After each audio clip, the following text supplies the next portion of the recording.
प्रिय छात्रों, आज हम रिवाइज्ड सिंप्लेक्स मेथड का मानक form second standard form second का एक नया क्वेश्चन लेते हैं और उसको समझने का प्रयास करते हैं।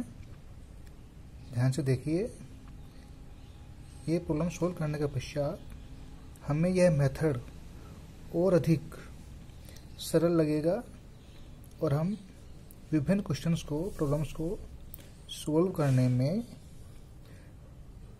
आसानी पाएंगे। देखिए आप, solve the following LPP by revised simplex method. Maximum z equal to x1 plus 5x2। Constraints हैं 3x1 plus 4x2 less than 6, x1 plus 3x2 greater than 2। Non negative variable x1 x2, ठीक है। तो आप देख रहे हैं, आप यहाँ हम सिलेक्ट वेरिएबल ऐड करेंगे, सिलेक्ट वेरिएबल, यहाँ हम सरप्लस वेरिएबल घटाएंगे। तो हमें आइडेंटिटी मैट्रिक्स के लिए यहाँ आर्टिफिशियल वेरिएबल ऐड करना पड़ेगा। तो ये समस्या कौन सी हो गई? मानक form second, standard form second, ठीक है। इसको अपन सोल्व करते हैं। देखिए आप, slack and surplus variables x3 x4 introduce करते हैं अपन। फिर देखिए आप, स्लैक वेरिएबल यहाँ x3, सरप्लस वेरिएबल यहाँ माइनस का x4 and artificial variable x1a, यहाँ हम लाएंगे x1a। Then given LPP reduce to 3x1 plus 4x2 plus x3 equal to 6, x1 plus 3x2 minus x4 plus x1a equal to 2। Clear है? Select variable, surplus variable, artificial variable. This problem is the मानक form second, standard form second. It will be solve by two phase method. Phase first हम क्या करते हैं? Step first, सबसे पहले हम लोग we convert the given LPP in the revised simplex form SF second and get the following constraints. ठीक है। फेज फर्स्ट में स्टेप फर्स्ट क्या होती है? हम लोग यहाँ पे आर्टिफिशियल वेरिएबल के respect artificial objective function define z करेंगे, ZA। हमारी समस्या मैक्सिमम की है, ठीक है। यह हमने ऐड किया है आर्टिफिशियल वेरिएबल।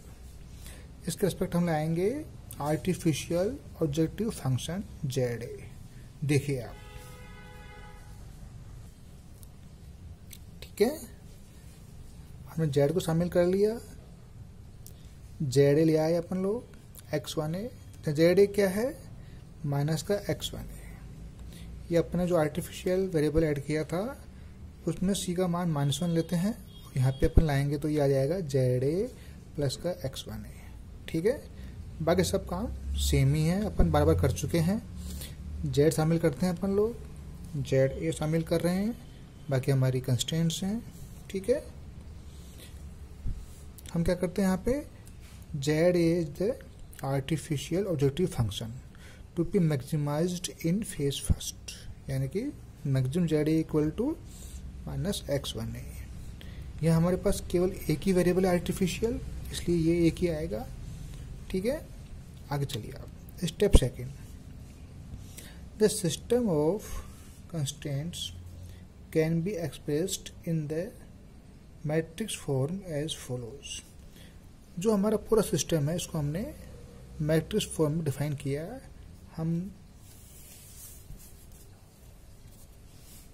रोज ही हर क्वेश्चन में कर रहे हैं, जिसमें आपको कोई दिक्कत नहीं आनी चाहिए। फर्स्ट पार्ट z वाला, second part ZA, x1 x2 x3 x4 x1a। ठीक है, ये वाले पार्ट हैं। ये लास्ट में B2, ये वाला, ठीक है, क्लियर है। इन्हें हम बोलते हैं E12, E22, α12, α22, α32, α42, α52। सारे जो हमारे ये वेरिएबल्स हैं इनके रिस्पेक्ट क्या हैं, ये कॉलम वेक्टर, इन्हें हम कहते हैं कॉलम वेक्टर। तो 2 2 2 2 2 मीन ये हमारी समस्या SF सेकंड की समस्या है, मानक 4 सेकंड की समस्या है। अब देखिए आप, हमें यहाँ बेस चाहिए, Z आएगा, Z आएगा, ठीक है ना, I2 जीरो वेक्टर। यह हम ये वाला पार्ट ले लेंगे और ये वाला पार्ट ले लेंगे इस I2 के लिए, बेस के लिए। तो E1 आ गया, E2 आ गया, यहाँ से α3 आ गया, α5 आ गया, हमें क्या मिलेगा, यहाँ पे I4 मिलेगा, ठीक है। और इनके रिस्पेक्ट x का मान क्या हो जाएगा, Z, ZA, x3, x1, ठीक है। अब हमें बनाना है B2 इनवर्स, बेसिक मैट्रिक्स का इनवर्स मैट्रिक्स सोल्व करने के लिए प्रॉब्लम को। देखिए जो हमने B2 लिया था, basic matrix Z, ZA, x3, x5, x1 ये वाला पार्ट मैंने बताया था आपको। इस B2 से B2 इनवर्स के लिए हमें ये वाला पार्ट क्या हो जाता है, नेगेटिव, ये वाला पार्ट ये, और ये वाला पार्ट -1, बाकी सारे पार्ट क्या होते हैं, अनचेंज, ठीक है। तो इस B2 से हमें मिल गया B2 इनवर्स, ये आ गया। इस B2 इनवर्स से हम लोग ज्ञात कर लेंगे XB2, B2 इनवर्स B2 0 -2 6 2, इसे मल्टीप्लाई करेंगे B2 से तो ये आ जाएगा। Step third, the starting simplex table for revised simplex method is as follows. अब ये कोई कॉमन बातें हैं, हम रोज ही पढ़ रहे हैं। वेरिएबल्स इन द बेसिस हम जानते हैं, Z, ZA, x3, x1A। B2 inverse E12, E22, α32, α52, ये हमारा क्या है, B2 इनवर्स पूरा पार्ट, ठीक है। ये हमारा क्या है, XB2, कहाँ से आया, ये वाला। ये दोनों कॉलम वेक्टर हम लोग बाद में ज्ञात करते हैं, ठीक है। आप देख रहे हैं ZA की वैल्यू क्या है, -2, यानी इसको भी मैक्सिमम करना संभव है। हम लोग इसके लिए क्या करते हैं, ZJ - CJ ज्ञात करते हैं। ये क्या होता है, ये second row of B2 inverse, यानी कि ये 0 1 0 -1, second row of B2 inverse. और वो अल्फा लेंगे अपन जो बेस में नहीं है। देखिए आप, 3 बेस में है, 5 बेस में है, α1 नहीं है, α2 नहीं है, α4 नहीं है, तो α1 ले लिया, α2 ले लिया, α4 ले लिया, तो क्या हो जाएगा यहाँ पे, Z1 - C1, Z2 - C2, Z4 - C4 कर लेंगे आराम से। क्या हो जाएगा, -1 -3, ठीक है, और ये +1। अब देख रहे हैं आप, ZA = -2, नेगेटिव आ रहा है, मैक्सिमम करना संभव है। अब हमें इन पार्ट से निकालने हैं इनकमिंग वेक्टर और आउटगोइंग वेक्टर, कॉलम वेक्टर, ठीक है। अब देख रहे हैं आप, Z2 - C2 is the most negative, यानी कि α22 बेस में अंदर आएगा, इनकमिंग वेक्टर बनेगा α22, उसका रेस्पेक्ट वेरिएबल है x2, तो बेस में x2 एंटर करेगा। इस α2 के रेस्पेक्ट हम लोग ज्ञात कर लेंगे yk2। क्या होगा yk2, y22 B2 इनवर्स α22, ठीक है। इस B2 इनवर्स को, यानी कि इसको हम मल्टीप्लाई करेंगे α2 से, तो हमें मिल जाएगा ये, ठीक है, -5 -3 4 3। लास्ट कॉलम कौन सा है, मिनिमम, XB/YK, यानी कि ये ओब्लिक ये 3/2, ये ओब्लिक ये 2/3। सेकंड रो जो वाला पार्ट है मिनिमम है, तो ये जो पार्ट है सेकंड पार्ट, यानी कि ये बाहर निकल जाएगा, ये आउट गोइंग वेक्टर बन जाएगा ये, और ये बन जाएगा की एलिमेंट। ठीक है, ये वाला पार्ट मोस्ट नेगेटिव है, इनकमिंग हो गया, ये वाला पार्ट मिनिमम है, आउटगोइंग हो गया, ये वाला पार्ट हो गया की एलिमेंट। इसे लेके हम लोग नेक्स्ट टेबल बनाएंगे। आप जानते हो आप की एलिमेंट का भाग देंगे अपन इसमें, और इनसे अपन मल्टीप्लाई करेंगे उस नई पंक्ति को और पुरानी पंक्ति में घटा देंगे। ठीक है, चलिए आगे। ये बातें हम बता चुके हैं आपको। Z2 minus C2 most negative था, अल्फा 2 अंदर आ जाएगा। ठीक है, इसके रिस्पेक्ट हमने Y2 ज्ञात कर लिया, ये आ जाएगा, और अपने ज्ञात कर लिया आउटगोइंग के लिए मिनिमम रेशियो, ये आ जाएगा। सेकंड पार्ट का सेकंड कॉलम का element 2/3 is the key element. ठीक है, 2/3 का इज द की एलिमेंट। एक मिनट, सॉरी, ये क्या था? Y2 का part 3 is the key element. ठीक है, अब नई पंक्ति, नई टेबल हमारे पास ये मिल जाएगी। यहाँ हमने 3 का डिवाइड किया, ये आ गया। यहाँ जो अवयव थे उनको मल्टीप्लाई किया अपन ने, और इनमें इनको सब्ट्रैक्ट किया, तो ये नई पंक्ति आ जाएगी। अब देख रहे हैं आप, Z = 0, मतलब क्या हो गया? फेज फर्स्ट कंप्लीट हो गया यहाँ पे। अब हम फेज सेकंड में एंटर कर जाएंगे। उसके लिए क्या होगा? Z को रिमूव करेंगे अपन लोग, इस पंक्ति को हटा देंगे और इस कॉलम को हटा देंगे अपन।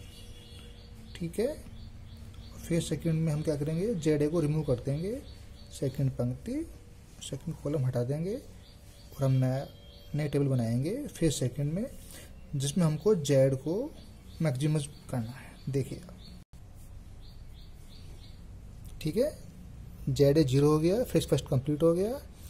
Z सेकंड से क्या करेंगे? Z को मैक्सिमम करेंगे अपन लोग, और Z को रिमूव कर देंगे अपन, सेकंड रो सेकंड कॉलम को हटा देंगे। ये हमें मिल जाएगी नई table, Z x3 x2 B1 inverse E1 B11 B21, क्योंकि अब ये Z के लिए हो रहा है सवाल।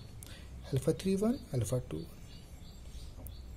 XB1, सेम पार्ट चुकत हुई है। ये वाला पार्ट अपन लोग बाद में ज्ञात करते हैं। ठीक है, ये वाला कॉलम बाद में। इस पे आइए आप और देखिए आप, now we compute ZJ minus CJ। First row of B1 inverse 1 0 5/3 1 0 5/3, और अल्फा जो बेस में नहीं है, 2 बेस में है, 3 बेस में है, 1 नहीं है 1 ले लिया, 4 नहीं है 4 ले लिया, हमने मल्टीप्लाई किया इनको, हमें मिल गया ये -1 2/3 माइनस का 5/3। अब देख रहे हैं आप, यहाँ क्या है? Z4 minus C4 negative part, तो अल्फा, ये पार्ट कौन सा है? अल्फा 4 1 वाला। Alpha 4 1 is the entering vector, यानी कि x4 जो है एंट्रिंग वेक्टर हो जाएगा। ठीक है, अब अल्फा 4 के रिस्पेक्ट हम लोग ज्ञात कर लेंगे ये वाला part, B1 inverse into alpha 4 1, इसे मल्टीप्लाई करेंगे अपन अल्फा 4 से, तो ये आ जाएगा। यहाँ से हम लोग क्या कर लेंगे? Minimum ratio. ठीक है,